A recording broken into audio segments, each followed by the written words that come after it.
오늘은 종려주일입니다. 우리 예수님께서 이제 고난당하시고 십자가에 못 박혀 죽으시기 위하여 예루살렘 성을 오르셨던 바로 그날이지요. 우리 주님께서는 나귀를 타고 예루살렘 성으로 올라가셨는데, 그때 많은 제자들과 무리들이 예수님 앞에 오늘 우리가 드린 귀한 찬양과 같이 호산나 다윗의 자손이여 찬양을 드렸다는 거예요. 그런데 그와 같은 장면을 우리가 생각해 보면 하나님께서 이 예수님을 어떠한 자로 이 땅에 보내셨는가를 볼 수 있는데, 바로 이 땅에 평화의 왕으로 보내셨다는 것을 우리가 그 예루살렘 입성의 장면을 통해서 알 수 있지요. 왜 그렇습니까? 종려나무 가지를 흔드는 것은 과거에 왕이 행차할 때에 백성들이 그 존경과 사랑의 마음을 담아서 환영하는 그러한 의미로 흔들었던 나무가지예요. 성경 말씀에 보니까 예수님께서 가실 때에 제자들이 나귀 위에 자신의 겉옷을 올리고 그 길가에 자신의 겉옷을 벗어서 내어드리는 그 모든 것은 아마 백성들이 왕에게 보여줄 수 있는 최고의 경의의 표현이라고 이야기할 수 있어요.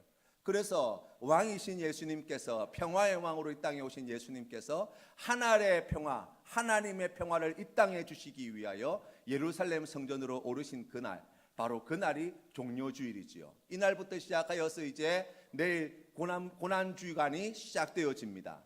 한 주간 동안 우리가 이제 고난주간으로 보내게 될 텐데, 이제 예수님께서 체포당하시고 고난당하시고 십자가에 달려 죽으시는 일들이 이제 이 한 주간에 이루어질 거예요. 교회 역사를 보면 이 고난주간, 사순절이 다 걸어야 했지만 특별히 이 고난주간에는 이 많은 믿음의 선배들이 금식을 하거나 또 자신의 몸을 상하게 하고 또 고행을 하거나 아니면은 하나님 앞에 자신의 삶을 온전히 내어드리기 위하여 몸부림쳤던 기간이라고 이야기할 수 있어요. 그래서 많은 분들이 이때 특별히 더욱 힘을 내어서 하나님의 말씀을 또 기도를 또 금식을 하기도 하고 또 귀한 일에 자신의 삶을 드리기도 하지요. 여러분의 마음 가운데도 그러한 결단이 있으셨으면 좋겠어요. 이제 고난주간을 앞두고 제 집사님이 그러더라고요. 배를 만지면서 이번에는 금식을 좀 하시지요 라고 이야기를 하더라고요. 안 한다 그랬어요. 금식이 목적이 아니거든요. 이 고난주간에 정말 중요한 것이 무엇이냐라고 이야기하면, 나를 위해서 고난당하시고 십자가에 달려 죽으신 예수 그리스도, 우리가 그분께 집중하는 거예요. 몰입을 하는 거예요. 그것을 위해서 필요하다면 금식을 하는 거예요. 그것을 위해서 필요하다면 디지털 금식을 하는 거예요. 핸드폰, 컴퓨터를 하지 않는 거예요. 그것을 위해서 필요하다면 하루에 시간을 내어서 말씀을 가까이 하는 거예요. 그것을 위해서 필요하다면 우리가 주님 앞에 나와서 기도하는데 자신의 시간을, 평소와 다른 시간을 헌신하여 드리는 거예요. 그래서 이 한 주간 나를 위해서 십자가에 달려 죽으신 예수 그리스도,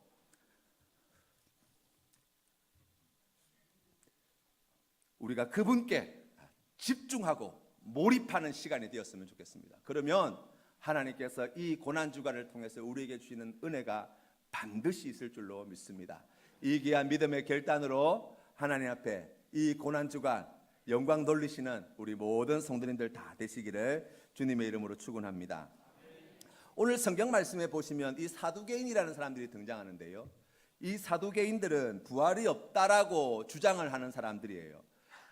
이스라엘 사람들이 바벨론에게 패망하고 난 다음에 70년 포로기를 거쳤지요. 포로기를 거치고 난 다음에 다시 예루살렘으로 복귀한, 이스라엘 땅으로 돌아온 사람들이 있었습니다. 우리가 잘 알고 있는 느헤미야, 에스라와 같은 사람들, 스룹바벨과 같은 지도자들을 통해서 이와 같은 이제 민족이 다시 돌아오는 일들이 나타나게 되었는데, 성전을 짓고 난 다음에 이제 성전에서 봉사할 제사장이 필요했지요. 그때 어떤 사람을 세웠냐면, 다윗 시대에 사독 제사장의 후손들, 그 후손들을 특별히 구별하여서 이제 이스라엘 사람들이 하나님 앞에 제사 드리는 제사장의 직무를 그들에게 맡겼어요. 그들의 후손이 이제 사두개인이라는 사람들이에요. 이 사람들은 매우 현실적입니다. 가지고 있는 돈도 매우 많았고 그때 당시 사회의 지도층을 형성하는 사람들이었어요. 그래서 이 사람들은 어떤 생각을 가지고 있었냐면, 성경 말씀 가운데 모세오경, 창세기, 출애굽기, 레위기, 민수기, 신명기 이 말씀만 하나님의 말씀이라고 믿었고, 이 사람들은 매우 현실지향적이어서 죽고 나면 다 끝난다고 생각했어요. 이 땅을 살 때 그냥 말씀대로 살아가는 것, 그거면 족하다고 생각했던 사람들이에요. 가진 것이 많고 현실지향적인 삶을 살아가다 보니까 이들은 때로 그때 당시 로마의 권력과 결탁하여서 자신의 권익을 지키는 데에 그렇게 자신의 권력을 갖다가 사용했던 사람들이라고도 이야기할 수 있어요. 그러한 자들이 예수님께 와서 그러한 질문을 드리는 거예요. 부활이 없다고 하는 이 사람들이 예수님께 이렇게 묻습니다. 이 모세가 가르쳐준 율법의 말씀을 보면 형이 아내를 두고 자식이 없이 죽으면 그 동생이 그 아내를 취하여 형을 위하여 상속자를 세우는 수혼 규례가 있어요. 그러니까 형제가 있을 때에 집안에 그 대를 잇기 위해서 이제 형이 죽으면 동생이 그 형수를 자신의 아내로 맞이하여서 그 형의 이름으로 씨를 갖다가 계속해서 종속시켜 나가도록 하는 법이에요. 그런데 이 사두개인들은 어떤 질문을 들었냐면 형제가 7이 있었는데 그 첫째 되는 형이 죽고 그 형수가 둘째 형과 결혼을 하였는데 둘째 형도 죽고 셋째도 죽고 넷째도 죽고 해서 7째가 다 죽었다는 거예요. 그래서 이 여자도 죽었다는 거예요. 그래서 나중에 부활이 있다고 하는데 부활이 있게 되어지면 천국에 갔을 때에 이 여자는 누구의 남편, 누구의 아내가 될 수 있습니까? 라는 질문을 한 것이지요. 여기에는 두 가지 큰 오류가 있다고 이야기할 수 있습니다. 이 사두개인들은 두 가지 큰 문제를 가지고 있어요. 그 첫 번째는 부활을 안 믿는 사람이에요. 부활을 안 믿는 사람이기 때문에 오늘 이와 같은 질문을 예수님께 드릴 수 있었죠. 그렇다고 한다면 여러분 반대로 이야기해서 여러분은 무엇을 가지고 부활이 있다고 믿습니까? 사두개인들은 부활이 없다고 생각하여서 예수님께 이러한 질문을 드렸는데 만약 우리가 그때 당시 그 자리에 혹은 우리가 우리 자신을 돌아볼 때에 나는 무엇 때문에 부활이 있다고 믿지? 우리가 그러한 질문에 대한 답을 가지고 있는가라는 것으로 출발을 해보고 싶습니다.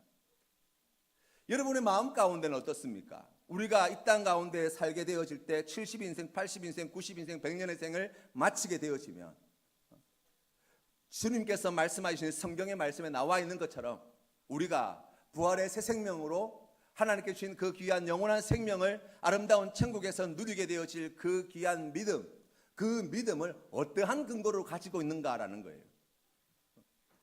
누가복음 1장 1절 말씀에 우리가 지난번에 우리가 함께 말씀을 살펴보았는데 다시 한번 이 말씀을 회상해 본다면 이렇게 나와 있어요.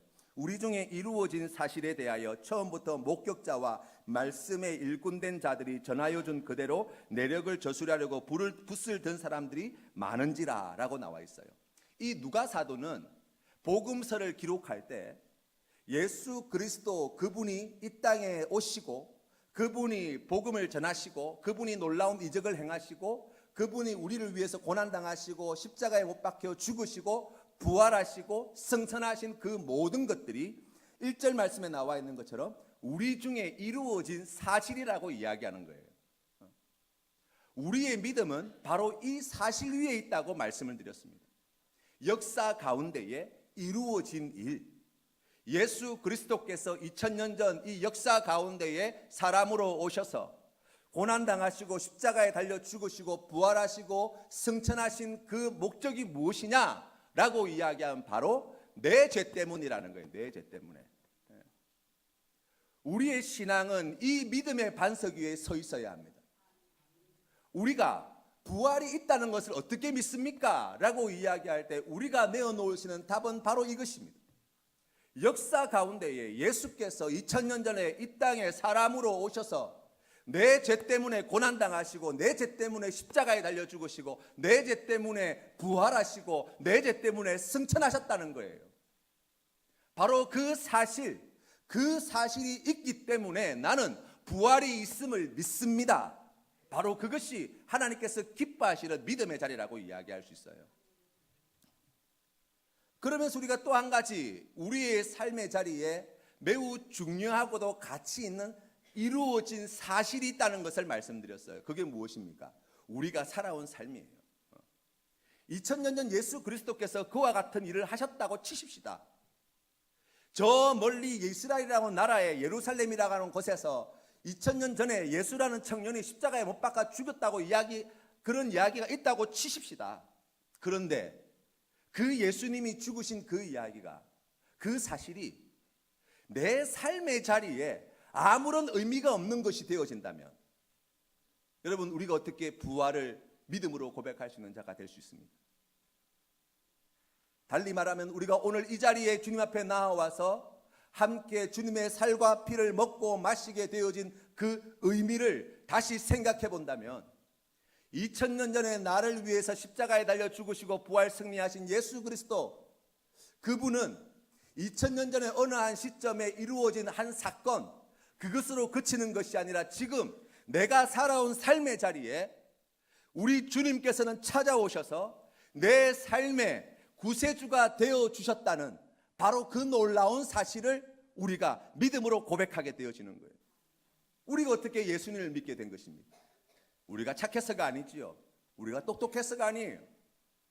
예수님께서 우리의 구세주가 되어주시고 우리가 예수 그리스도를 믿게 되어진 것은 바로 2000년 전에 있었던 그 역사적 사실로부터 시작하여서 수많은 증인들을 통하여 전하여진 복음, 그 복음이 우리에게도 마침내 전하여지고 그 말씀을 듣게 되어질 때 그 사실이 오늘 살아가는 나에게 동일한 사실로 믿어지게 되어져서 우리가 살아가는, 발붙이고 살아가는 내 인생길 가운데에 예수 그리스도께서 나의 구세주가 되어지는 놀라운 일들이 역사 가운데 일어났다는 거예요. 우리가 이 믿음으로 부활의 신앙을 지켜야 할 줄로 믿습니다. 세 번째로 우리가 또한 함께 나누게 되어질 때 우리에게 매우 의미 있는 사실이라고 이야기하시는 건 뭐냐라고 이야기하면 내가 살아온 삶의 자리뿐만 아니라 또 한 가지 우리의 마음이라고 말씀드렸어요. 무슨 말씀입니까? 라고 이야기하면 2000년 전에 이 땅에 오신 예수 그리스도는 나와 상관없는 예수 그리스도가 아니라는 거예요. 지금의 나와 동떨어져 있는 예수 그리스도가 아니라는 거예요. 지금 내 삶 가운데 찾아와 주시고 말씀하여 주시고 만나 주시고 응답하여 주시고 인도하여 주시고 보호하여 주시고 지켜주시는 하나님의 독생자 성자 예수님이 되신다고 우리가 말씀을 통해서 우리의 믿음의 삶을 통해서 늘 경험하잖아요.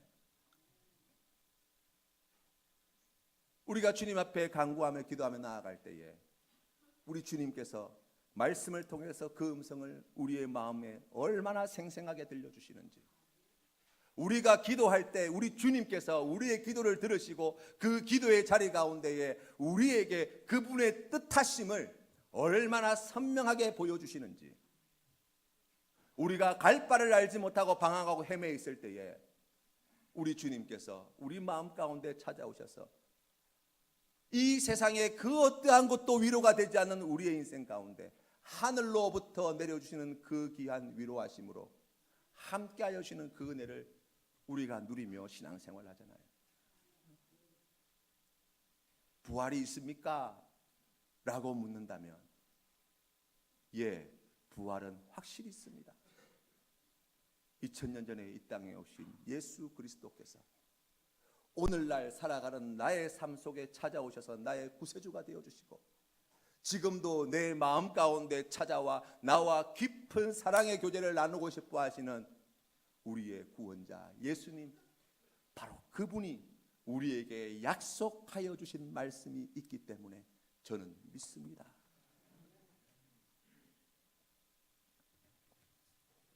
두 번째로 이 사두개인들은 이 천국이라고 하는 것을 어떻게 생각했냐면 이 땅에서의 삶의 연장선상으로 보았죠. 이 7명이나 되는 형제들이 다 죽고 난 다음에 이제 천국에 가게 되어지면 이 7명의 남편을 두었던 이 여인에게 진짜 부인은 누가 됩니까? 진짜 남편은 누가 됩니까? 라고 물은 거잖아요. 예수님의 대답이 뭐였습니까? 예수님께서는 이렇게 말씀하셨습니다. 34절 말씀을 제가 읽어드리겠습니다.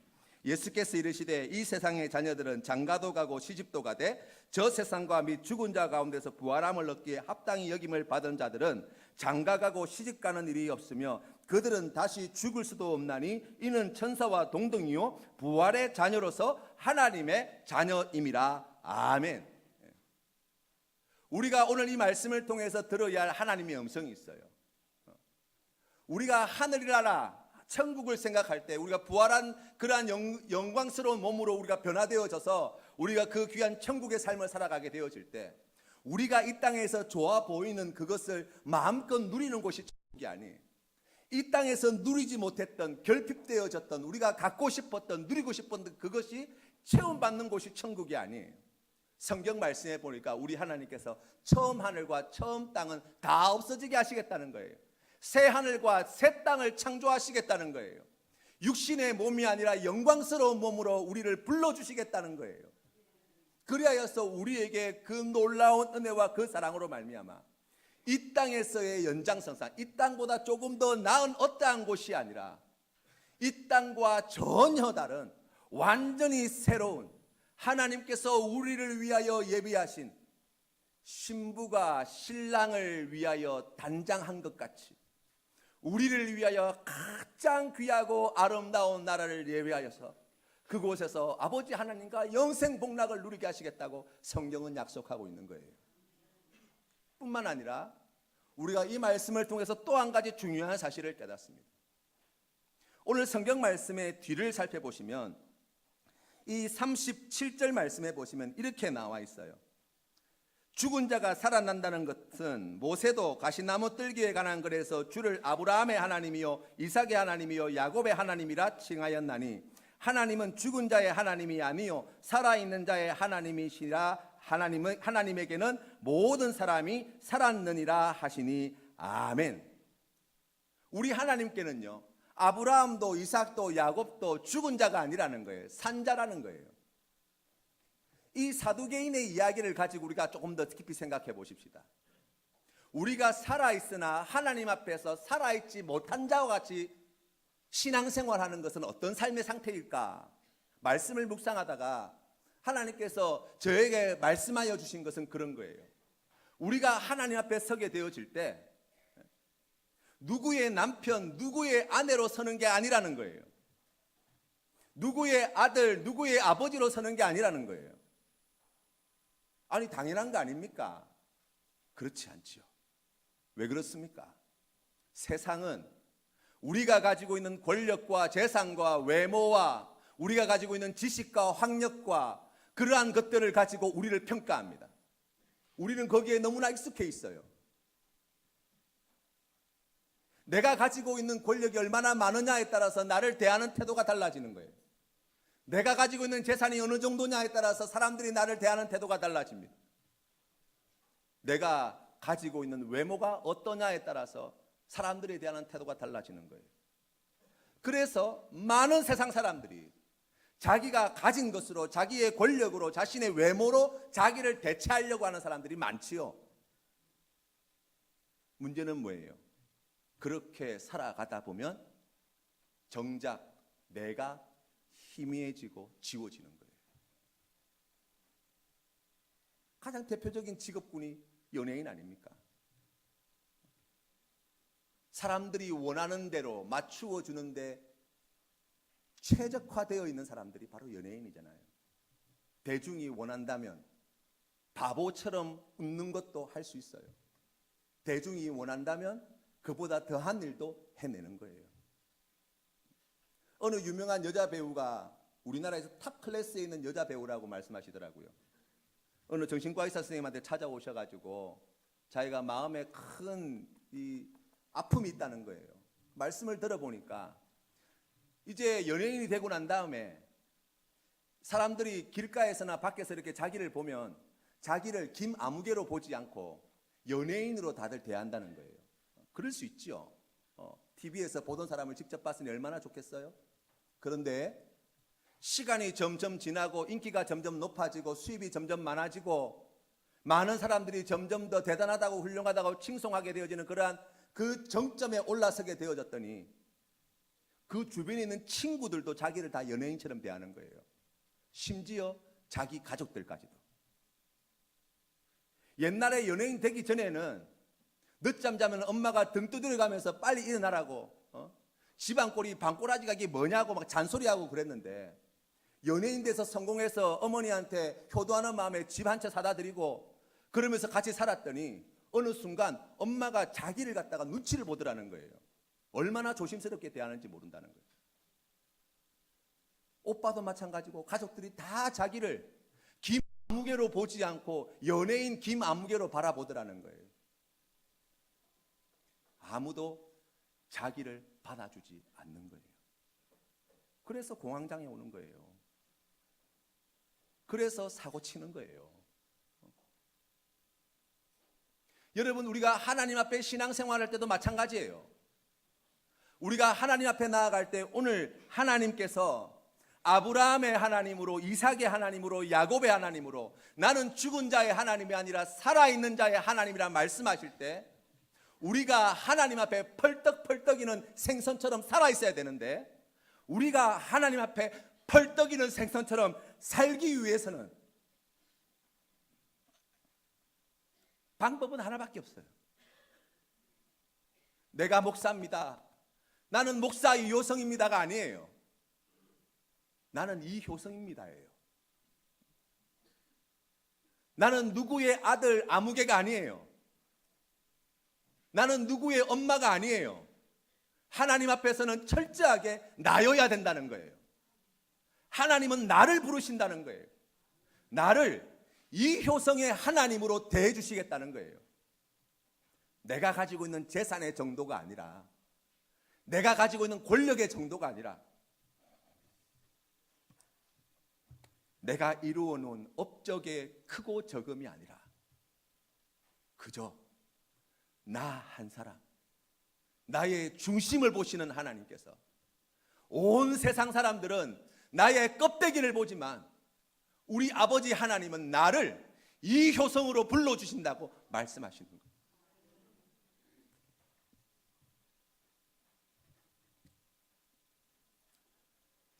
우리가 어떻게 하나님 앞에 살아있는 자로 설 수 있습니까? 나를 드리는 거예요. 나의 있는 모습 그대로를 드리는 거예요.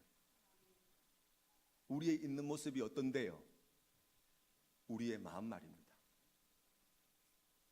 우리가 저지른 일들 말입니다.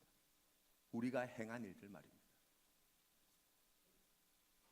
그것이 아름답고 좋은 마음이어서가 아니라 그것이 추악하고 더러운 마음일지라도 그걸 그대로 하나님 앞에 내어드릴 때 하나님께서는 나를 살아있는 자로 보시는 거예요. 우리 예수님께서 왜 십자가에 달려 죽으셔야만 했습니까? 왜 우리 예수님께서 이 땅에 오셔서 고난당하시고 십자가에 달려 죽으시고 배신당하시고 버림당하셔야만 했습니까? 라고 이야기한다면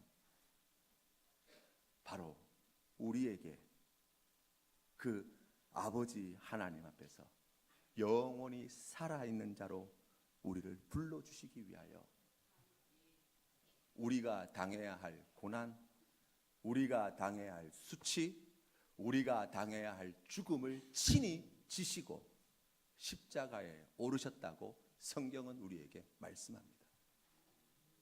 그렇기 때문에 하나님께 있는 내 모습 그대로를 내어드리는 거예요.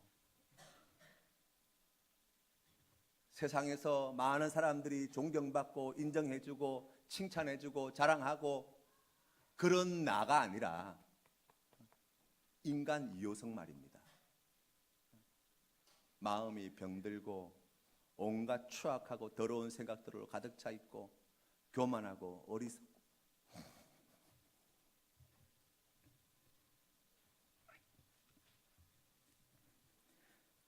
게으르고 악하고 거짓에 익숙하고 입으로는 사람들에게 하나님의 말씀을 전한다 하면서도 그 말씀 한 자락도 지키며 살지 못하는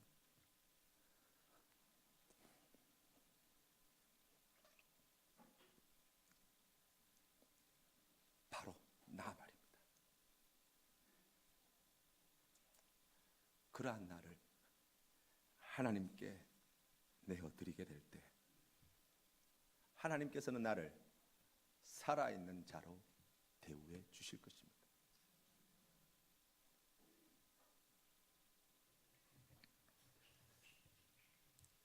어떻게 우리가 다시 살아날 수 있습니까? 우리가 어떻게 부활의 생명을 죽어서가 아니라 우리에게 주신 그 약속의 말씀을 믿어 우리가 살아가는 이 삶의 자리에서 넘어졌을 때 다시 살아날 수 있습니까? 다시 일어설 수 있습니까? 라고 이야기한다면 오늘 주신 말씀에 나와 있는 것처럼 누구의 아내, 누구의 남편, 목사, 집사, 장로, 권사, 세상에서 사장, 학교에서 선생님,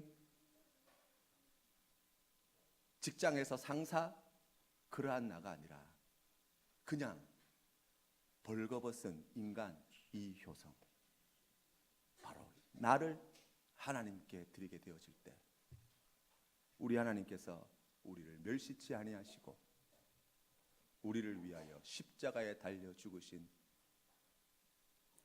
예수 그리스도의 보혈의 피로 우리의 그 모든 추악하고 더러운 것들을 다 씻어내시고 아브라함의 하나님, 이삭의 하나님, 야곱의 하나님이라 불려지기를 조금도 부끄러워하지 아니하셨던 우리 하나님께서 바로 이 효성의 하나님으로 불리어지는 것을 기뻐하시며 우리를 위하여 예비하신 그 귀한 영원한 생명, 그 아름다운 하늘나라의 삶을 우리와 기꺼이 함께해 주실 줄 믿습니다.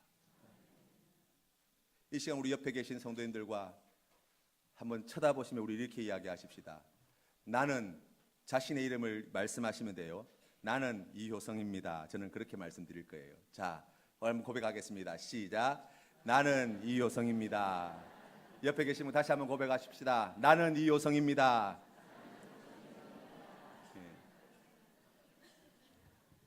우리 하나님 앞에 그 귀한 믿음의 고백으로 나아갈 때 다시 살아나는 놀라운 은혜를 풍성히 받아 누리게 될 줄로 믿습니다. 이 귀한 은혜 누리시는, 그리고 주신 말씀을 기억하여 이 고난주간에 하나님께 주시는 이 풍성한 사랑 받아 누리시는 우리 모든 성도님 다 되시기를 주님의 이름으로 축원합니다.